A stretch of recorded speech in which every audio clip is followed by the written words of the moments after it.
Well, strap yourselves in for this one. Things are gonna get tense and violent. It's episode 22 of season 1. The monsters are due on Maple Street, which I mentioned before is my favorite Twilight Zone episode. Now, I haven't watched every single one of them. We're gonna cover all of them on this show. A few of them I haven't seen, but for the ones I've seen, this is my favorite. And they get right to the point with this one. There's a small couple minute setup showing you Maple Street.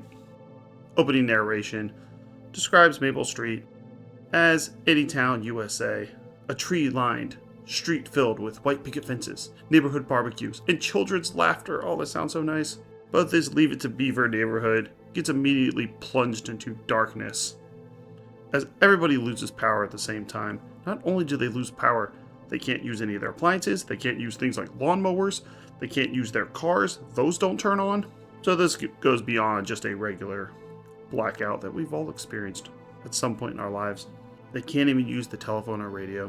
Now there's a part right at the beginning where the neighbors are talking and they see a flash of light over them. They say it looks like a meteor. That might be hinting at what these quote-unquote monsters really are. But this episode has a deeper meaning. The monsters are man itself.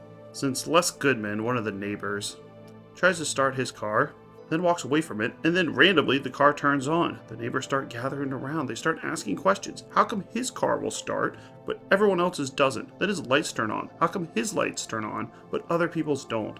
And a kid tells a story about how this event that they're experiencing right now is very similar to one he read in a comic book, where everything stops working, and then these aliens descend upon the population and try to hide amongst the civilians.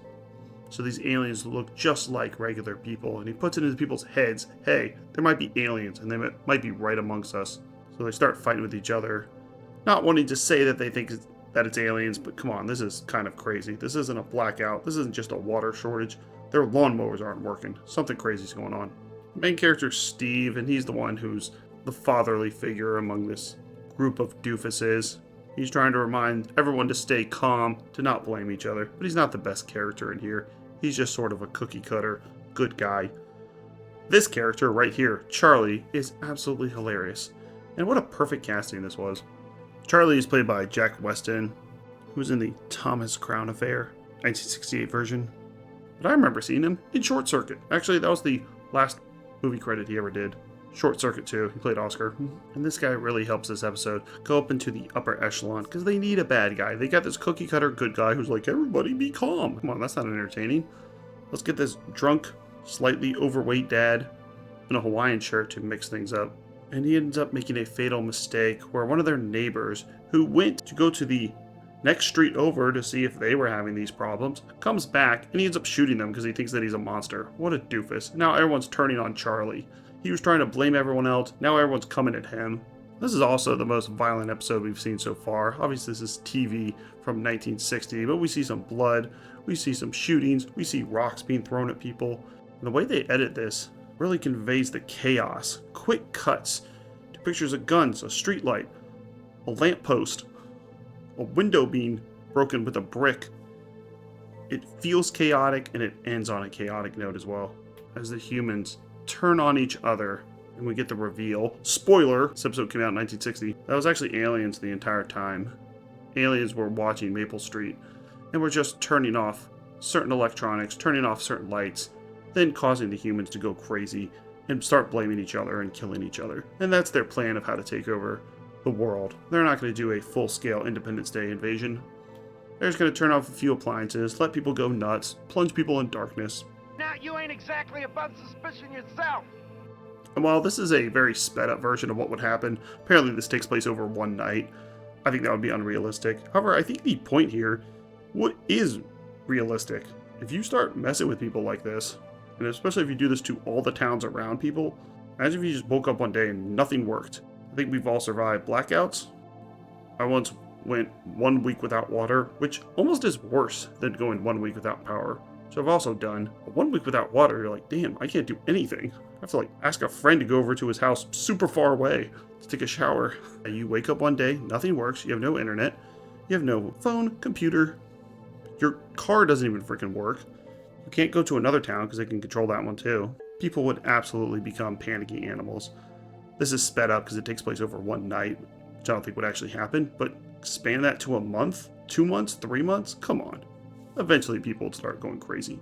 I mean, your refrigerator doesn't work, so you can't really keep any food cold. A lot of people aren't going to be able to go to the jobs that still exist because there's no transportation and no internet. Can you believe that? No internet for months on end.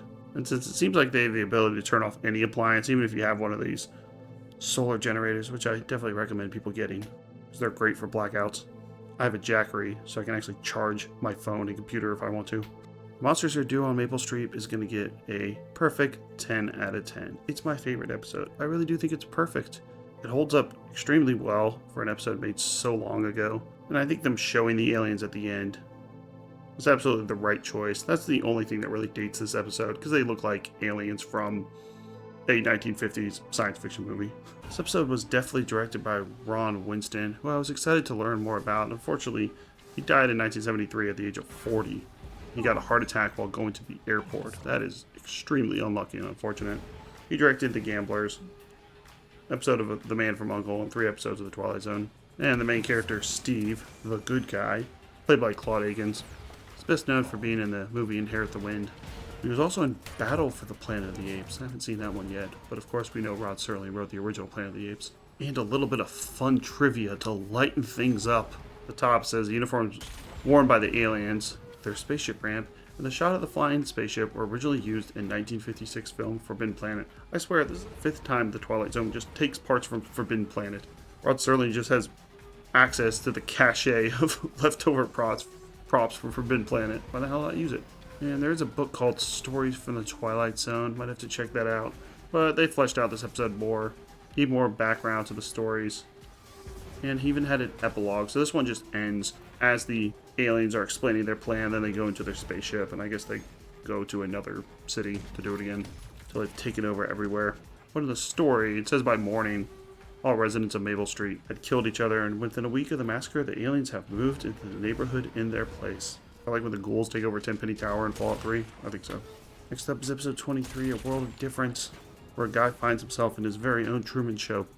And check out our playlist for the other series that we've covered. We're currently doing Black Mirror, every single episode of Are You Afraid of the Dark, Twilight Zone, and Mystery Science Theater 3000. We've already finished Monsters, Fear Itself, Tales from the Dark Side, Cowboy Bebop, and Pet Shop Horse. Thanks a lot.